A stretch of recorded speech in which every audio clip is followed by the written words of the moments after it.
Bonjour à toutes et à tous et bienvenue à ce nouvel épisode des rencontres de TrainingView qu'on reprend après quelques semaines d'interruption. Pour les personnes qui connaissent pas encore ce format, chaque semaine, TrainingView invite un professionnel du conseil en stratégie pour corriger en live une étude de cas qui est tombée en entretien.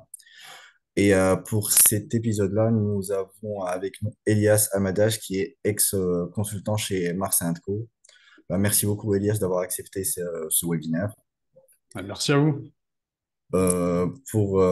Si tu peux juste passer à la slide suivante. Pour les personnes qui ne connaissent pas encore TrainingView, TrainingView est une plateforme de formation pour les entretiens en conseil en stratégie et en corporate finance qui a été créée par deux anciens banquiers M&A de Lazare qui sont Guillaume Pommier et Young Segwan. Ces personnes-là ont vu un décalage entre les cours à l'école et les exigences très pratiques et très concrètes d'un entretien en conseil en stratégie et aussi en corporate finance. Et c'est pour ça qu'ils ont décidé de créer cette plateforme-là, qui ne remplace pas vos cours à l'école, mais qui les complète avec du contenu très ciblé qui vous permettra de réussir ces entretiens. Quelques chiffres rapides sur TrainingView. Depuis 2019, la plateforme a formé plus de 8000 étudiants. La plupart de ces étudiants ont suivi un de nos packs en ligne où nous avons énormément de contenu. Nous avons aussi des partenariats avec des associations, des écoles et des entreprises. Et enfin, sur cette slide-là, vous pouvez voir quelques exemples de cabinets de conseil où nos anciens étudiants ont trouvé leur stage ou premier CDI. Avant de te passer la main, Elia, je voudrais juste préciser qu'il s'agit d'une étude de cas interactive, donc n'hésitez pas à participer, soit en levant la main et à ce moment-là, je vous donnerai la parole, ou sinon en mettant vos réponses sur le chat et je les relierai ensuite à Elias. Voilà, merci beaucoup. Je te laisse la Très main, Elia. bien. D'accord. Écoutez, c'est un plaisir d'être avec vous. Merci Zied pour l'introduction.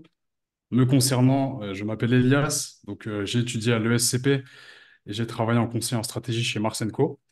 Et j'ai bien aimé le domaine à un tel point que j'ai souhaité garder un pied dans le milieu. Et c'est pour cela qu'avec TrainView, on a l'occasion parfois de faire des webinaires auprès de différentes écoles. Et donc aujourd'hui, auprès de vous.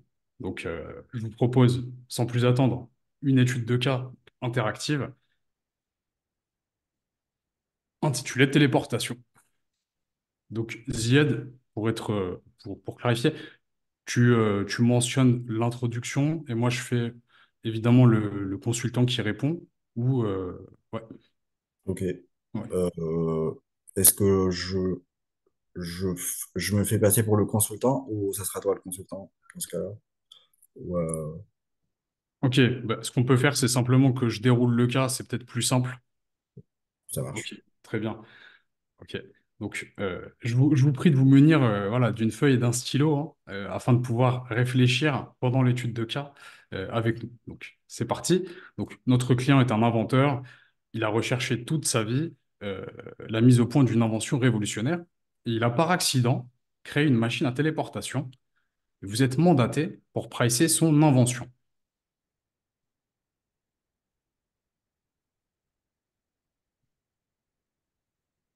En étude de cas, par coutume, on commence toujours par une reformulation afin d'être sûr d'avoir tous les éléments en tête et aussi pour déjà commencer à cerner quelques points d'ombre qui vont nourrir la phase de clarification qui vient juste après où vous allez poser des questions euh, afin de déjà commencer à déblayer le sujet et, euh, et on peut commencer. Donc, pour vérifier que je n'ai oublié aucun élément, notre client est un inventeur.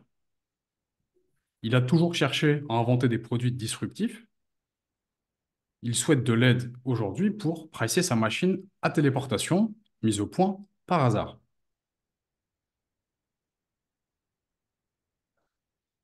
Donc là, le recruteur, oui, très bien, je vous écoute, nous invite à poursuivre. Donc la phase de reformulation est terminée. Et on passe à des questions clarificatrices.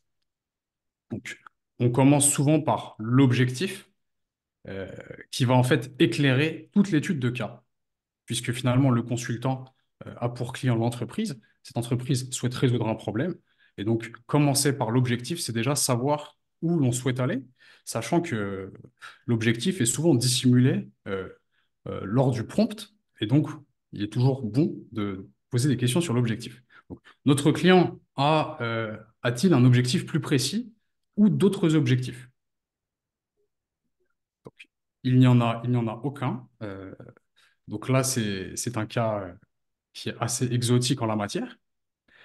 D'accord? On peut se demander si notre client, qui est l'inventeur, a déjà mis au point une invention similaire.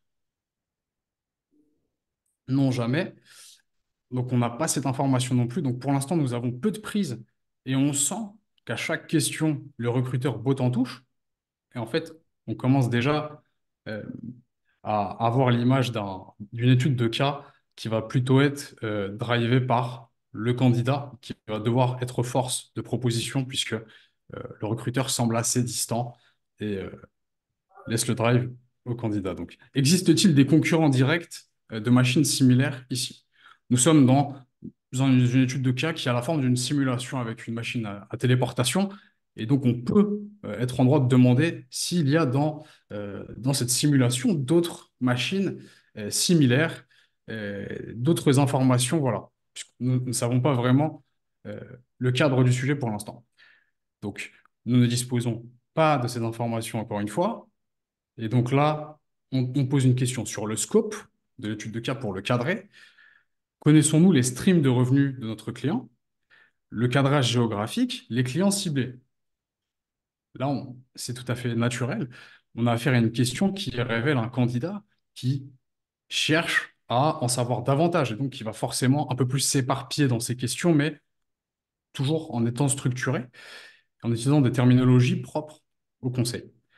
Donc, on sait simplement que la machine amène d'un point A à un point B en un claquement de doigts, et donc il est temps de réfléchir à une structure. Au regard des informations que vous avez en tête, je vous invite à prendre quelques secondes pour essayer de réfléchir à une structure.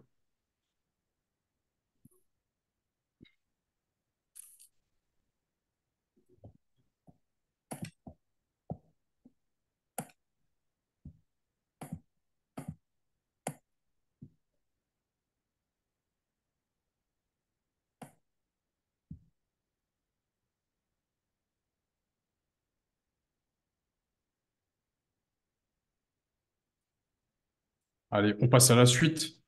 Lors d'une étude de cas réel en entretien, le recruteur peut mettre fin à votre brainstorming quand il le souhaite. Donc, libre à vous de redemander un peu plus de temps euh, si cela est nécessaire. Mais là, on va passer à la suite. Donc, ici, le cas n'offre aucune prise, euh, vraisemblablement en phase de clarification. C'est un scénario qui arrive parfois. Ne soyez pas surpris. Si le cas est original, vous devez rester structuré, logique, rigoureux et précis, créatif. Donc, des éléments qui permettent de vous évaluer en entretien, à garder en tête, peu importe l'étude de cas à laquelle vous êtes confronté. Je vous propose une structure pour pricer notre machine à téléportation. Celle-ci empruntera deux axes. D'abord, caractériser la machine, puis la pricer. On a souvent, en étude de cas, des structures état des lieux, levier, diagnostic, traitement, pour ainsi dire. Dans cette première partie caractérisation, on peut commencer par faire le tour de la stratégie du produit, puis s'intéresser davantage au produit en lui-même. Alors, en termes de stratégie, donc, demande et offre. Côté demande, on peut se demander à quelle clientèle va s'adresser cette machine à téléportation. Des particuliers, des entreprises, plutôt des institutions étatiques. Ensuite, côté offre, on peut réfléchir au mode d'exploitation de cette machine à téléportation. Et donc là, on va s'intéresser aux façons de valoriser cette invention, donc économiquement, commercialement. Donc, nous allons nous poser trois questions liminaires. Quoi, comment et où exploiter cette machine à téléportation? Nous restons assez larges lors de cette première partie, puisque en fait, le cas est ainsi. Et donc, on essaie de ne pas perdre d'informations avec une attitude assez englobante. On va chercher à à rester large pour le moment. Côté produit, on va s'intéresser aux spécificités sous deux plans, donc les bénéfices et les risques. Concernant le pricing, on va avoir recours aux trois façons classiques de pricer une machine à téléportation, mais à pricer tout court. Donc un cost-based pricing d'abord, entre les COGS directs et indirects, donc le coût des biens vendus, et la marge, c'est ce qu'on appelle aussi cost plus. Ensuite, on va s'intéresser à un pricing fondé sur une approche concurrentielle. Donc on va faire un benchmark en prenant en compte les concurrents, les substituts, les habitudes. Ensuite, côté price-based costing, on va essayer de se défaire de ces deux premiers segments qui peut-être comporteront des carences et s'intéresser au marché, l'offre et la demande afin de, derrière, réfléchir à la willingness to pay des clients de cette machine à téléportation avec la valeur perçue. Donc, c'est une structure très détaillée. On ne le fait pas forcément ici. En étude de cas, il ne faut pas hésiter à mentionner un peu plus d'exemples. Quand on est en bout, là je montre avec ma souris, d'accord? Quand on est en bout de l'issue tree, donc d'une branche de votre arbre logique, il ne faut pas hésiter à mentionner un exemple très concret pour montrer que vous vous mettez dans la peau du client et que vous réfléchissez de façon spécifique à l'étude de cas. Vous n'êtes pas simplement en train de reproduire un framework que vous avez vu auparavant. Caractérisation, pour commencer, donc, quel client viser?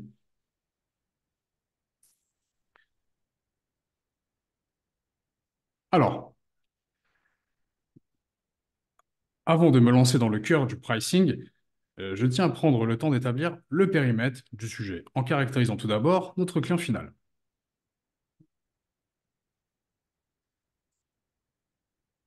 Et donc, le recruteur me demande à qui cette machine peut-elle servir? Donc, on a affaire à une question de brainstorming large, et donc il faut répondre de façon structurée. Donc là encore, on peut prendre 10 secondes en étude de cas réelle. Ici, on va plutôt s'intéresser à dérouler l'étude de cas. Et interrompez-moi, bien sûr, si vous avez des questions. Alors, tout dépend de l'usage choisi, mais j'ai quelques idées. Alors, je pense tout d'abord en aspect professionnel. On viendra plus tard sur l'aspect personnel, mais d'un point de vue professionnel, on peut avoir un usage en termes d'urgence médicale, une machine qui permet de sauver des vies, de prendre en charge un patient très vite, évidemment. Ensuite, on peut avoir un effet gain de temps avec la vitesse du déplacement professionnel qui intéressera le businessman notamment, puis l'aspect sécurité pour une star, par exemple. On peut aussi penser à une exploitation scientifique terrestre, déplacer la matière, par exemple, ou spatiale, coloniser Mars, par exemple. Sur le plan personnel, on peut penser à un usage touristique. Là, on va avoir du tourisme spatial ou terrestre. Ensuite, on peut penser à une attraction puisque c'est une machine qui peut être à sensation forte, elle a pour propre d'être un inconnu total pour les gens, puisque c'est une invention assez originale. Et ensuite, en déplacement de prestige, semblable à un yacht ou un jet, on va chercher une consommation plus ostentatoire. Donc, j'ai vu des mains se lever, donc je pense qu'on peut prendre un instant pour écouter les questions. Si vous avez des questions, n'hésitez pas à relever votre main ou à les mettre sur le chat. Comme ça, je les relirai.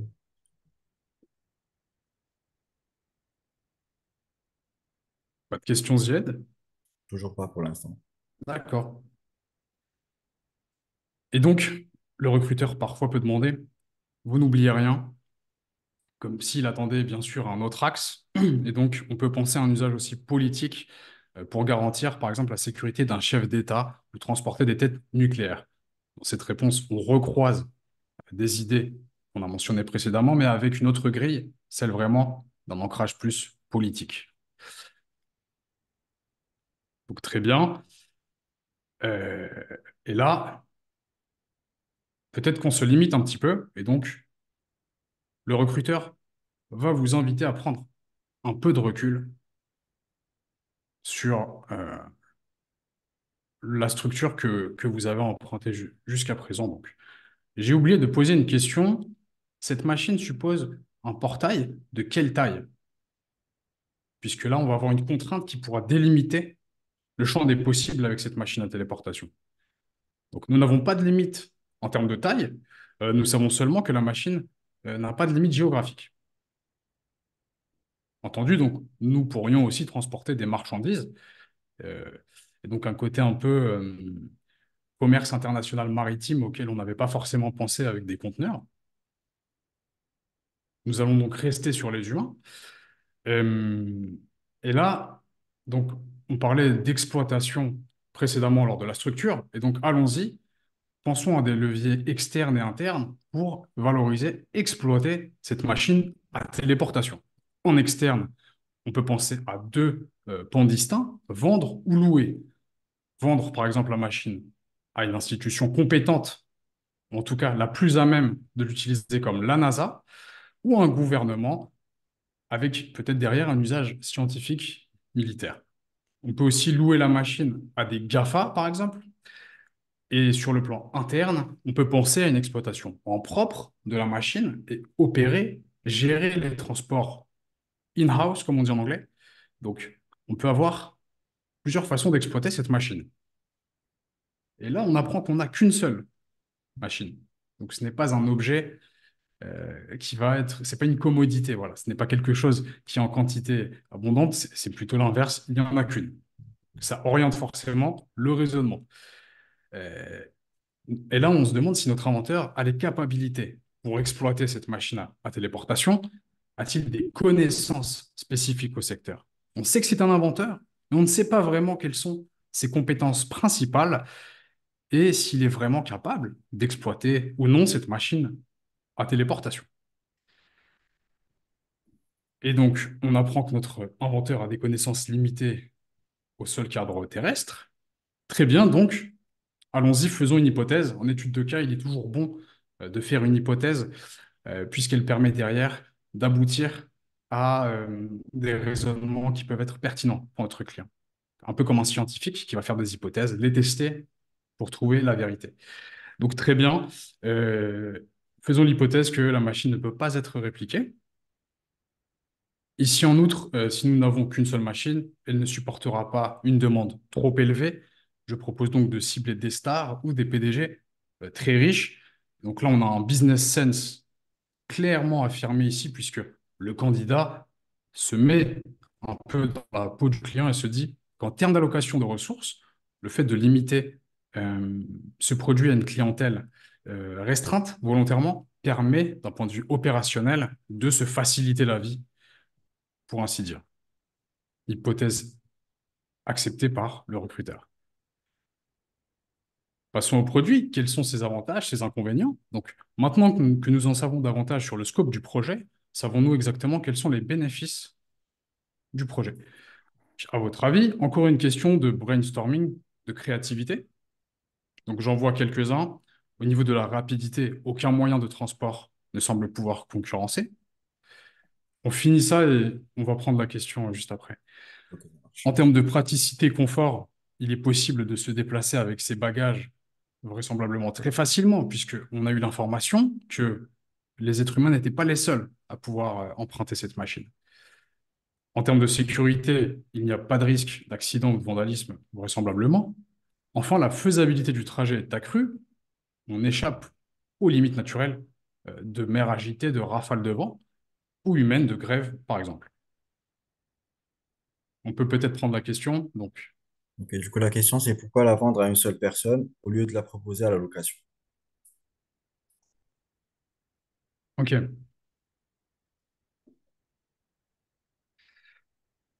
Donc, l'étude de cas, c'est une discussion. Et donc, au fil de cet échange, qui est volontairement aussi restreint, qui va emprunter des cheminements spécifiques, particuliers, comme là, du coup, le fait de plutôt l'exploiter de cette façon.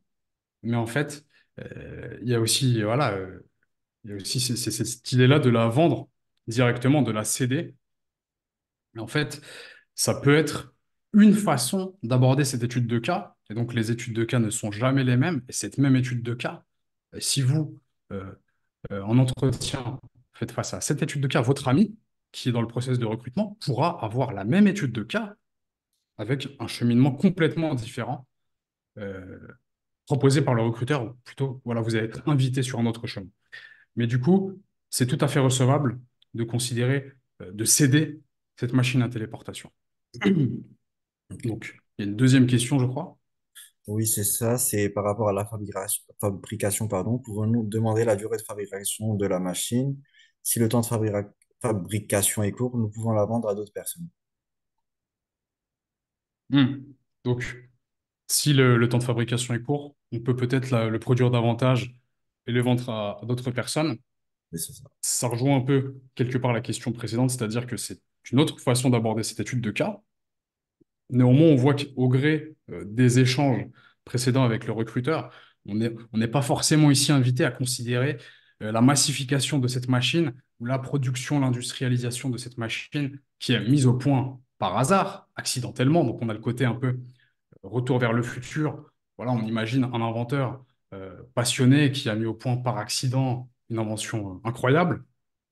On a ce côté-là. Et ensuite, on apprend clairement qu'il n'y a qu'une seule machine. Donc, on est invité plus ou moins à réfléchir de la sorte, mais vous avez tout à fait raison. Voilà. Peut-être une dernière question et puis on va pouvoir continuer. Ok, ça marche. Est-ce que la machine possède également un portail pour accélérer au point B, point d'arrivée? La machine étant quelque chose de physique, elle a besoin d'être déplacée et sans ou ces portails aussi, le gain de temps est donc possible uniquement si la demande est formulée en avance. Oui, donc vous êtes en train, donc en fait, votre question, vous êtes en train de dire que effectivement, pour utiliser cette machine, il faut être à l'endroit où est la machine. Et donc, c'est un point pertinent. C'est un point pertinent et qui va peut-être aussi limiter le champ des possibles. Dans cette étude de cas, c'est pas un aspect sur lequel on va insister, mais encore une fois, c'est pertinent, hein. Vous pouvez tout à fait avoir cette idée-là de dire, OK, la machine à téléportation va être dans un seul pays, d'accord, dans un seul pays, mais après on part sur des considérations aussi géopolitiques. Voilà, puisque il y a un côté un peu militaire avec cette machine aussi, un côté stratégique, géopolitique pour un pays hein, qui peut en bénéficier. Mais très bonne remarque.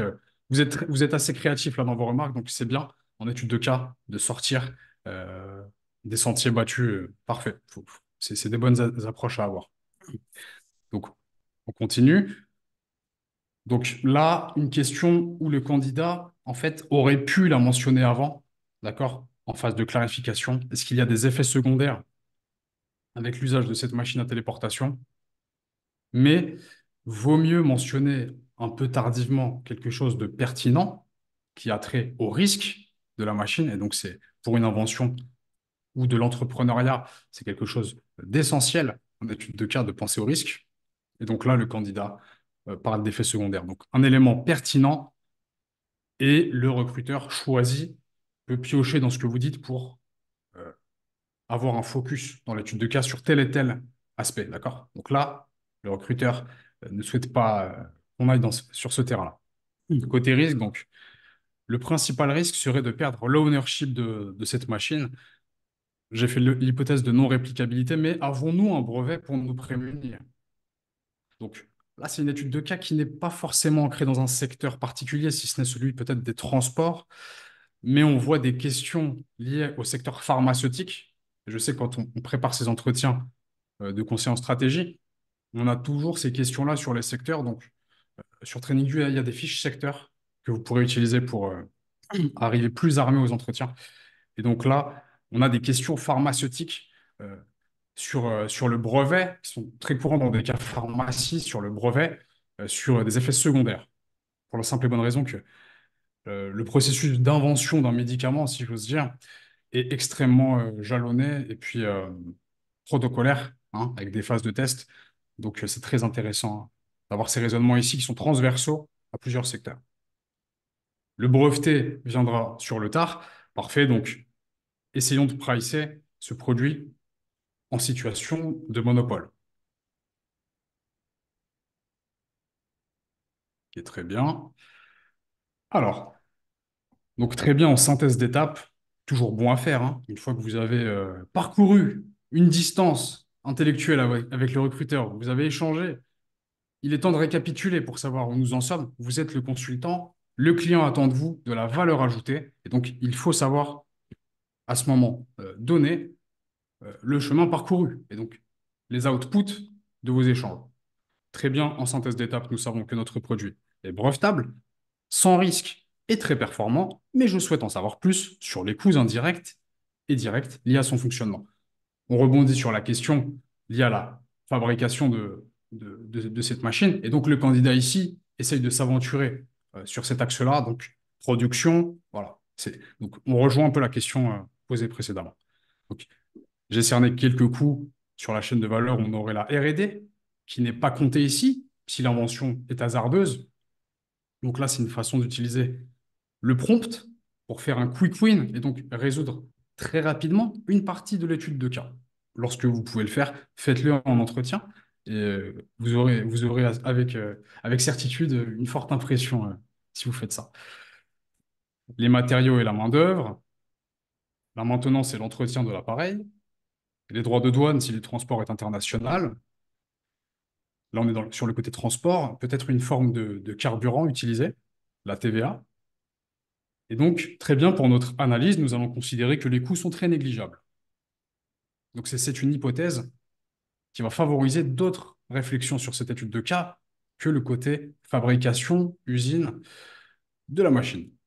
Donc, notre client a-t-il un objectif de marge la plus haute possible?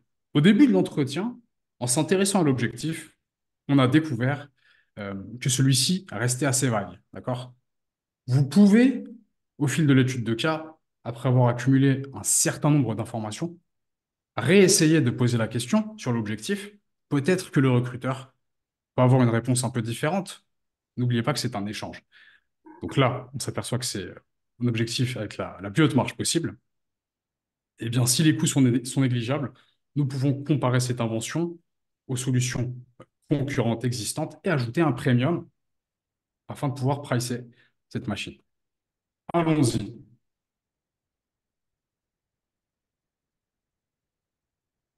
Donc là, pour récapituler, l'approche cost-based pricing, qui est l'une des trois façons classiques et usuelles de pricer, a été un petit peu écartée par le recruteur et donc on s'intéresse à une étude plus concurrentielle. Connaissons-nous les principaux concurrents? À votre avis, encore une fois, on nous renvoie la balle. Donc j'en vois trois types: terrestre avec la voiture, le train, maritime avec les bateaux, aérien avec, par exemple, des avions. Seul le mode aérien en classe affaires peut potentiellement comporter des avantages par rapport à notre invention. Nous y reviendrons. Comment faire? Donc, prenons un businessman, d'accord? Prenons un exemple précis en étude de cas, c'est toujours très utile de faire comme ça. Donc, calculons son coût d'opportunité par rapport à son salaire horaire. Autrement dit, ce qu'il perd en passant du temps en avion. Prenons un vol de 5 heures facturé 1000 euros TTC. Le temps de trajet est le suivant. Avant le vol, on a la douane, la file d'attente, check-up bagage, des retards de vol parfois. Et donc, on peut considérer 3 heures. On a toutes, voilà, peut-être des exemples personnels. On se lève à 6 heures, 7 heures, excusez-moi, pour un vol à 10 heures. Et donc, utilisez votre expérience personnelle en étude de cas. Ça permet d'ancrer cette simulation dans du réel et c'est toujours plus parlant. Donc, on a ensuite 5 heures de vol et après 2 heures pour récupérer les valises, le taxi. À ce stade, le recruteur peut volontairement vous demander de décortiquer après, pendant et avant. Et donc, vous allez avoir un deuxième niveau d'analyse qui sera plus exigeant, où il faudra être missi sur le avant, le après, etc. Donc, c'est là, on va voir ce qu'il va dire. D'accord. Le recruteur nous oriente sur le salaire horaire de 100 euros, et donc on va continuer. Cela donne un coût total de 2000 euros. Pour récapituler, j'ai 10 heures au total. D'accord? Avant, pendant et après le vol, j'ai 10 heures. Avec 100 euros, donc, ce qui me fait 1000, et j'ai un coût du billet qui est à 1000. Donc, on est à 2000 euros de coût total. Vol plus coût d'opportunité qui est à 100 fois 10. Mais il faut aussi penser au point positif de l'avion. Donc, un peu de recul par rapport à ce que nous venons de dire. Soyons critiques face aux trouvailles de l'étude de cas. Si les sièges sont spacieux, il y a un service au siège du passager, des moments de détente, de la lecture, et même, on peut travailler sans Wi-Fi, peut-être. Et donc, ça remet en question le coût d'opportunité des 5 heures, si vous voulez, pendant le vol. Et si c'est un écrivain, d'accord, un écrivain très célèbre, il peut écrire, on peut considérer que pendant 5 heures, il va pouvoir travailler. Et donc, ça va complètement changer, ça aurait complètement changé notre raisonnement. Précisons-le ici, afin de montrer notre esprit critique. Et donc, on continue. Donc, je reconnais qu'un pricing à 2 000 € semble être un bon début, mais avons-nous une idée des coûts? Donc, on a déjà réfléchi à la typologie de ces coûts. Et ici, pour nourrir notre raisonnement, on cherche des chiffres. Le recruteur en a parfois à vous donner. Donc, vous pouvez tout à fait les demander. Qu'ils sont de zéro ici par hypothèse, au moins nous en sommes sûrs. Très bien, pourquoi ne pas étoffer notre analyse d'une troisième manière, sans doute plus adaptée à ce type de produit? Un produit unique, avec un pricing peut-être unique aussi. J'ai le sentiment que la valeur perçue de ce produit dépasse sa valeur réelle calculée plus haut, du fait de l'effet prestige. Je pense que ce produit est un produit star qui aura plus de demandes que d'offres. CF l'hypothèse de monopole. Un peu comme un joueur de football exceptionnel pour un club, dont la valeur s'envole, ou un vol spatial pour un être humain, peut donc le prix du tourisme spatial. À votre avis, donc, à mon avis, ce segment s'adresse aux millionnaires, voire aux milliardaires, donc sans doute plusieurs dizaines de millions d'euros avec une file d'attente qui peut se compter sur l'échelle des années, donc 50 millions, peut-être. Cela me semble honnête. Ce qui compte ici est le raisonnement, bien sûr, hein. Ce n'est pas forcément les chiffres, mais le raisonnement derrière. Comment réfléchissez-vous? Notre produit est encore plus unique et spectaculaire. Pourquoi ne pas le pricer à 100 millions d'euros par trajet? En 10 vols, notre client serait milliardaire. Merci, vous pouvez conclure. L'étude de cas est volontairement dans une fenêtre limitée dans le temps, d'accord? 30 minutes, 45 minutes, parfois moins, parfois plus. Et donc là, il est temps de conclure. On peut vous demander de conclure en anglais très souvent. Ici, ce n'est pas précisé. En conclusion, notre client souhaitait savoir comment pricer son produit et nous recommandons un prix de 100 millions d'euros par trajet. Et donc, le recruteur nous challenge sur les rationnels derrière cette affirmation. C'est un prix qui semble très cher. Et donc, on vous teste un petit peu. Et c'est à ce moment-là que vous vous souvenez que c'est au fruit, au terme d'un raisonnement très, très abouti avec le recruteur que vous en êtes venu à ce pricing star, qui est peut-être plus concluant que l'approche cost, puisqu'on ignore les coûts, et l'approche competition-based, puisqu'il n'y a pas vraiment de concurrence pertinente, finalement, pour cette machine. Nous avons effectué 3 analyses. La première à partir des coûts, infructueuse car ils sont très faibles. La seconde à partir d'une comparaison qui nous a conduit à 2 000 € euh, de pricing potentiel en comparant à un vol, d'accord, en classe affaires. Et la troisième idée a montré que ce service se rapproche plus d'un tourisme spatial, d'un produit star, et son pricing n'a donc pas vraiment de limite, comme une œuvre d'art, d'accord, comme une sculpture parfois. Ce sont des objets qui peuvent être pricés selon les enchères, quelque part.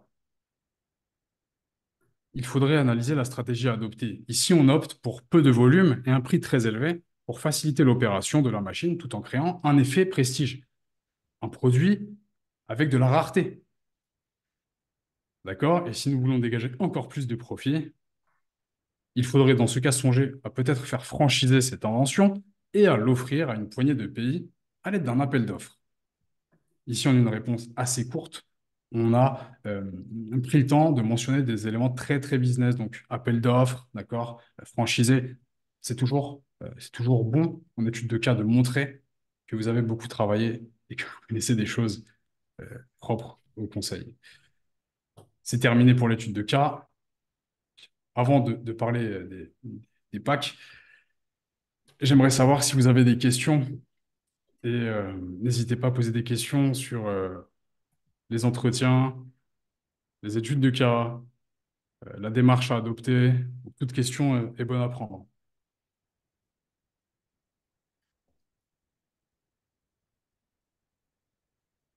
À l'oral ou sur le... J'ai une question à l'oral.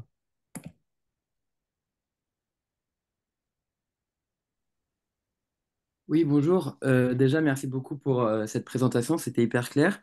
Et je voulais savoir par rapport à la valorisation. Là, on a fait la valorisation du coût du trajet. Mais si on devait valoriser l'entreprise ou le produit en tant que tel, on ferait un DCF par rapport au nombre de trajets qu'on estime dans les prochaines années, c'est ça? Ok. Alors, très bonne question. Donc, un DCF, donc discounted cash flow, sur une telle invention, ça peut alimenter l'une des parties en fait de votre étude de cas dans votre structure, mais il va falloir forcément avoir une approche peut-être comparable avec des comparables où vous allez vous amuser peut-être à comparer cette entreprise à des entreprises qui procurent des émotions comme Disneyland par exemple, ou un côté plus d'attraction, un côté plus géopolitique spatial avec la NASA. Et donc en fait, c'est un axe très pertinent qui va pouvoir être complémentaire avec des idées un peu plus créatives qui sont très attendues dans un cas qui, de toute façon, est assez exotique et qui peut survenir au premier tour, au dernier tour, de n'importe quel cabinet dans la manière dont il est posé. J'ai deux questions sur le chat un peu plus générales concernant l'étude de cas. Et par rapport à celle-ci, comment être davantage proactif pour driver un cas comme celui-là qu'on vient de faire aujourd'hui? Ok, je Et pense que pour ma deuxième question, je pense qu'elle se rejoignent un peu. Quelles sont les différences et les attentes d'un cas quand c'est interviewer-led et quand c'est interviewee-led? d'accord, très bien. Donc première question, comment être proactif? Deux façons d'être proactif. La première façon, c'est de pratiquer. Plus vous pratiquez les études de cas, plus vous serez à même d'être proactif sur n'importe quelle étude de cas. Un peu comme si vous pratiquez beaucoup de basketball, eh bien, pendant un match, vous allez être plus à même d'anticiper une passe de l'adversaire pour la réceptionner, etc. Donc, d'abord, c'est la pratique. Et deuxièmement, c'est aussi par rapport au mindset. Donc, essayer de ne pas être trop stressé quand on a à faire une étude de cas qui déroute clairement, hein. En entretien, le jour J, avec le stress, avec l'enjeu qui se cache derrière l'entretien, on peut paniquer avec une telle étude de cas. Et donc, très important de rester de ne pas se désunir, de rester focalisé. Et donc la pratique, l'état d'esprit, et je dirais aussi peut-être le fait de se concentrer sur les attentes de l'entretien, où vous êtes un apprenti consultant, et donc vous devez forcément essayer d'être proactif en ne vous laissant pas abattre par le sujet, hein. Vous êtes le consultant, vous devez apporter de la valeur ajoutée au client, le faire voir des choses qu'il n'a peut-être pas vues, apporter un regard extérieur aussi. Donc voilà. Ensuite, la dernière question, là, c'était interviewer-led, interview-led. Exactement. Donc, souvent, une même étude de cas peut comporter des phases des deux styles, hein. Donc, au début, vous allez être matraqué de questions. À la fin, le recruteur ne dit plus rien. Vous devez bricoler, vous devez euh, continuer, poursuivre tout seul ou toute seule. Et dans ces cas-là, on ne peut pas répondre de façon unilatérale et dire oui, interviewer-led ou interviewee-led. En se préparant, il faut négliger aucun des deux. Pendant vos entretiens, dans n'importe quel cabinet, vous pouvez être surpris et avoir des cas des deux styles. Et donc, pratiquer les deux, ces deux façons de travailler qui sont courantes dans le conseil, suivre des guidelines avec des choses qui sont guidées par l'extérieur, et puis être source de propositions et driver, l'étude de cas, driver votre mission plus tard. Une autre question, peut-être? Oui, je pense que j'ai une dernière. En termes de méthodologie, faut-il toujours reformuler l'énoncé, y compris quand il est très court? Plus généralement, avez-vous des conseils pour la prise de notes pour ne rien oublier, surtout pour les étapes d'approfondissement de la structure? Ok, donc là j'ai une question sur la durée du prompt, la pertinence de reformuler et la prise de notes. Ok. Donc, en énoncé extrêmement court, d'accord? Notre client souhaiterait générer plus de profit dans sa supérette. Vous pouvez tout à fait dire, voilà, il me semble que l'énoncé est assez clair et court. Pas besoin de le reformuler. Je vous propose poser quelques questions clarificatrices afin d'y voir plus clair. Et donc là, vous montrez aussi votre jugement, votre sens critique, vous vous adaptez aux situations. Donc c'est une bonne approche, hein, de ne pas le faire. Vous pouvez aussi tout le temps reformuler. Vous allez démontrer votre récurrence, votre capacité, voilà, à être disciplinaire, hein, toujours reformuler, avoir des habitudes, des bonnes pratiques, d'accord? Ensuite, question sur la prise de notes. Donc, la prise de notes, donc c'est simple, hein. Si vous loupez une information, vous pouvez demander à la fin de répéter. Mais pas juste dire, pourriez-vous répéter s'il vous plaît? Vous pouvez dire, j'ai bien compris la première partie du prompt, mais à partir du moment où vous avez parlé, je sais pas, du marché coréen, eh bien, j'ai pas pu noter les informations, j'ai des doutes, voilà, sur ce que j'ai noté. Tac, on montre quand même une attitude un peu plus mobilisée. Si vous dites, j'ai pas compris l'énoncé, pourriez-vous répéter? Là, on a affaire à un touriste, donc c'est un peu dangereux et risqué. On a jusqu'à, je crois, 13h15, donc on peut Ok. traiter des questions encore, il n'y a pas de problème. J'ai j'ai encore deux petites questions sur le chat, là, pour le Ouais. coup. Concernant le secteur, est-ce que les métiers du conseil en stratégie sont accessibles pour toutes les écoles? Exemple, top 15. Et aussi une deuxième question sur l'étude de cas. Parfois, il y a une étude de cas qui consiste en un market sizing, toute l'étude de cas. Quelles sont les astuces pour réussir, pour mieux réussir ces cas-là?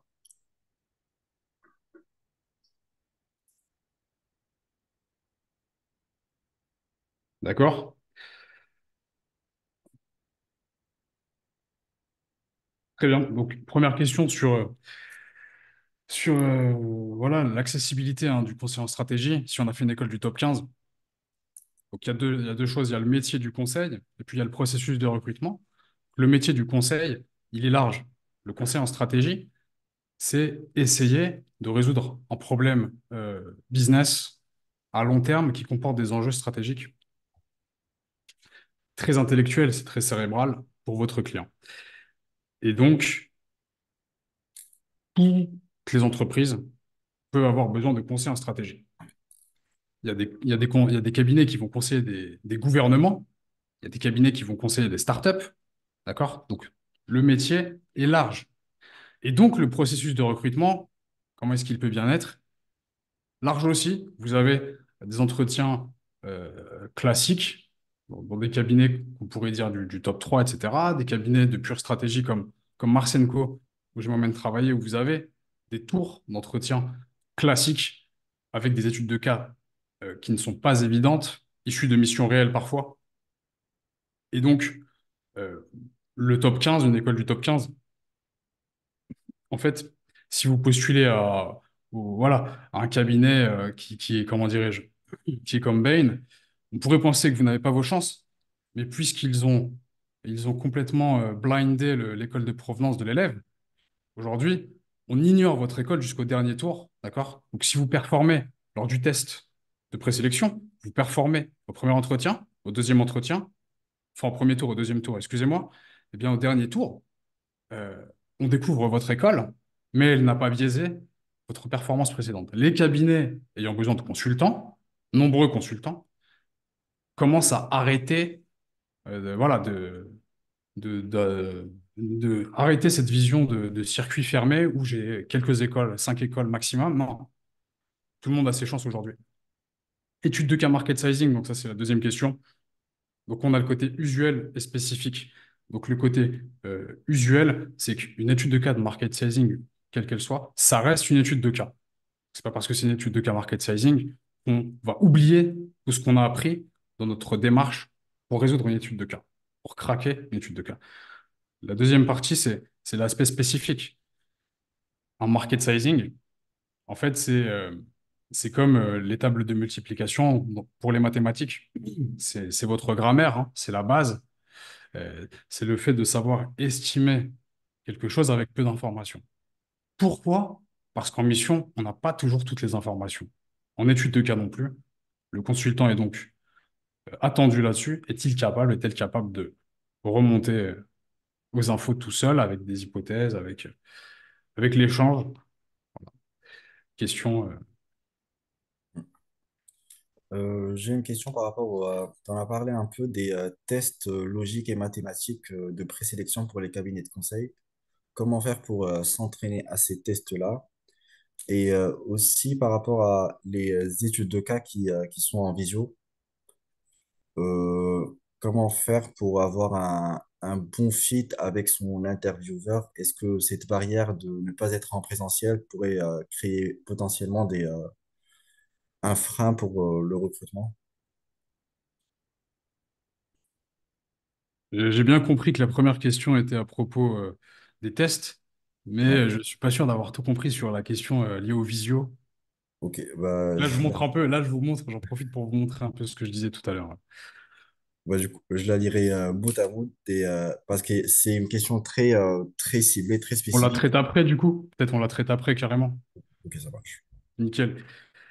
Alors, comment est-ce qu'on fait avec les tests? Il y en a dans tous les cabinets quasiment. C'est sélectif, ça permet d'écrémer. Trois idées, d'accord, pour répondre à votre question. Premièrement, raisonner en 80-20. Quels sont les 20% de tests qui peuvent me permettre de résoudre 80% des tests qui tombent réellement en entretien? Et donc, je vais vous spoiler un petit peu, mais le GMAT inspire beaucoup les cabinets de conseil pour créer leurs propres tests, d'accord? Les tests numériques aussi, les tests de logique inductive, déductive, de la même façon. Et donc, il y a des grandes thématiques qui vont tomber le jour J. Premièrement, 80-20, donc soit essayez de rester efficace. L'étude de cas est chronophage.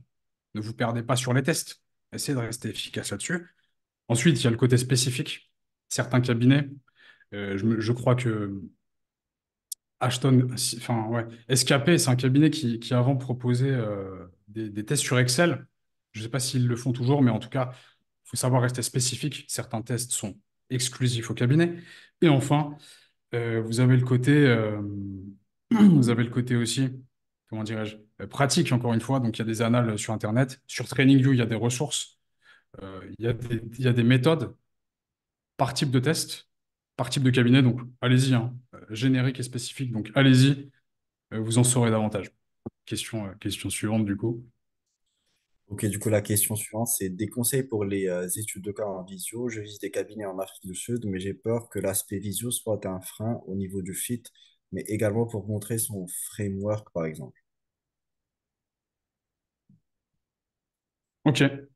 Alors, premièrement, tous les candidats vont passer par cette case visio, donc ce n'est pas un challenge qui vous est propre. Tous les candidats y sont confrontés. Donc, on peut oublier cette difficulté. C'est comme les concours en prépa. L'épreuve est difficile, mais elle est difficile pour tout le monde. Donc, en fait, Hmm. personne va réussir l'épreuve. Donc, le fait de simplement essayer de la traiter vous permet déjà d'avoir la moyenne bien souvent. Mais donc, voilà, c'est pas vraiment propre à vous. Donc, c'est pas un problème en ce sens. Montrer son framework, c'est vrai qu'à la caméra, montrer son framework, ce n'est pas forcément une pratique qu'on a l'habitude de voir ou qu'on pourrait recommander. Ça vous oblige à faire preuve de clarté et de précision lorsque vous allez mentionner votre structure. Faites en sorte, voilà, d'avoir cette interaction. J'espère avoir été clair. Euh, voilà. J'ai été clair. Voilà. Vous pouvez le demander une fois par-ci, par-là. Ça ne mange pas de pain. Ça montre que vous essayez de vous faire comprendre. Je pense que j'ai plus de Il n'y a questions. plus de questions. Oui, après, voilà, hein, l'étude de cas en entretien de conseil, c'est très compétitif. Il y a des candidats qui se sont beaucoup préparés. Donc, il y a du niveau. Mais si vous vous préparez bien, il n'y a pas de raison. Et donc, on peut en profiter. Là, il reste quelques minutes pour Ouais, aborder un peu les packs. Et si vous avez une petite question qui traîne, la poser en même temps. Donc, on a trois packs, d'accord, de disponibles chez TradingView. Standard de luxe premium.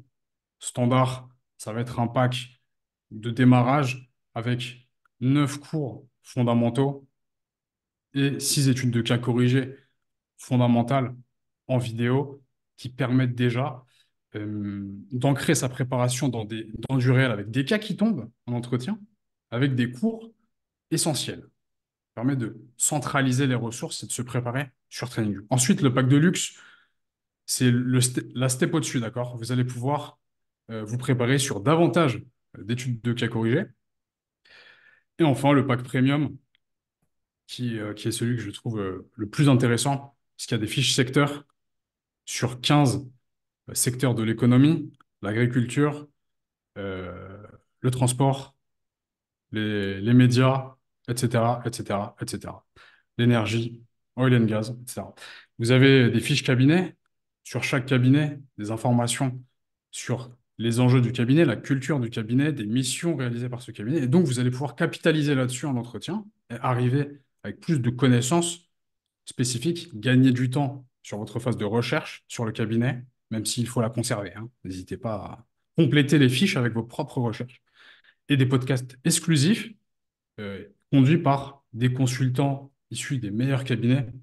Et donc, il y a ce côté-là aussi, retour terrain, qui est intéressant. Et la plus grande bibliothèque d'études de cas francophone, avec 172 études de cas corrigées, qui tombe en entretien d'ailleurs, et corrigées par des consultants. Et donc, c'est un peu un Wikipédia de l'étude de cas, puisque voilà, c'est un peu avec le côté contribution des consultants qui eux-mêmes corrigent les études de cas. Vous avez donc plein de façons de faire. C'est super intéressant quand on se prépare. Et 20 cours. Donc des cours peut-être qui couvrent plus de thématiques, qui vont plus en détail. Donc Ziad, je te laisse la parole. J'ai peut-être oublié quelque chose. Non, je pense que c'était très complet. Merci beaucoup à toi pour cette présentation et aussi pour cette étude de cas. Et merci à vous tous pour votre participation à ce webinaire. Je ne sais pas si vous avez une dernière question, mais si ce n'est pas le cas, je peux mettre fin au Q&A, si ça te convient, Ah, Elias. je crois qu'il y en a eu deux qui viennent de tomber, Ok, je vais les sauvés par prendre. le gong. En se préparant à partir de maintenant, à quel moment pouvons-nous imaginer être embauchés? Quel est l'état des recrutements en cabinet de conseil en ce moment? Et les ressources sont donc disponibles uniquement le temps du mois, ou y compris après, les cours sont-ils différents actualisés d'un mois à l'autre? Peut-être si tu veux faire la première question, je pourrais faire la deuxième. Ouais, tout à fait. Avec moi. Alors, en combien de temps est-ce qu'on se prépare pour les entretiens? C'est comme si je vous demande, on va dire, 10 personnes qui sont en état d'obésité. Combien de temps est-ce qu'elles vont arriver à un poids de forme? Ça dépend de la personne. On est tous différents. On a tous besoin de se préparer de façon différente. C'est pour ça que ce qui est intéressant avec TrainingView, c'est une variété de ressources qui peut correspondre à tout le monde, d'accord?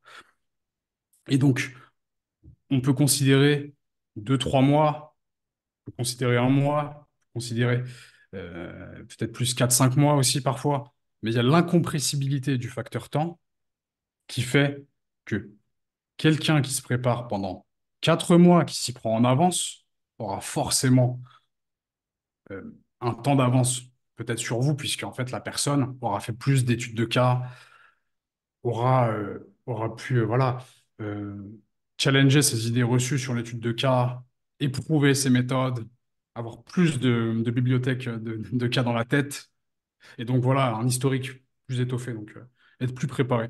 Donc la question sur les cours, je crois. Oui. Il s'agit d'un abonnement mensuel sans engagement, donc accessible durant le mois acheté. Et comme a dit Elias, ça dépendra de votre temps de préparation et de votre besoin en préparation. Vous pouvez prendre un mois, résilier ensuite si vous êtes assez prêt, ou sinon vous engagez sur 3 mois par exemple. Et pour ce qui est de l'actualisation des cours, ça se fait constamment. D'ailleurs, Elias vient de refaire une grande mise à jour des cours sur TrainingView avec de nouvelles méthodes. Et on essaye de mettre à jour tout ce qui est fiche cabinet, fiche secteur à chaque fois, et aussi les études de cas et les cours présents sur la plateforme. Et peut-être pour compléter la réponse de Zied, en début de préparation, je peux commencer par un pack standard pour défricher un petit peu le sujet. Je peux, en fin de ma préparation, je suis préparé avec d'autres ressources, opter pour un pack premium, pour aller un cran plus loin dans ma préparation et mettre toutes les chances de mon côté. Tout comme je peux, de fond en comble, me préparer sur TradingView. Plusieurs usages de ces packs, ils ont en tout cas le mérite d'être faits par des consultants pour de futurs consultants, d'être mis à jour fréquemment et d'être extrêmement complet. Et voilà. Euh, Bah, du coup, merci beaucoup encore une fois, Elias, et merci à vous tous. N'hésitez pas à nous suivre sur nos comptes et réseaux sociaux pour avoir plus d'informations sur nos prochains événements. Je pense que la prochaine étude de cas, ça sera dans 2 semaines.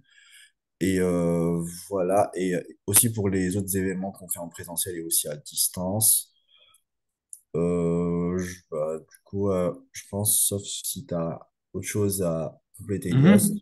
Mhm. Voilà, Un, sinon, un mot pour la fin, donc comme c'est écrit en bas de la slide, bonne révision déjà. Et n'oubliez pas que ce qui compte, c'est pas toujours la fin, mais aussi le chemin. Et qu'en fait, en vous préparant aux études de cas, vous allez effectuer une gymnastique mentale qui est très intéressante, qui vous servira tout au long de votre carrière et qui n'a pas de raison de ne pas se couronner par un grand succès au terme de votre préparation. Donc, bon courage, puis à la prochaine. merci beaucoup. Bonne journée à vous tous et à la prochaine. Salut.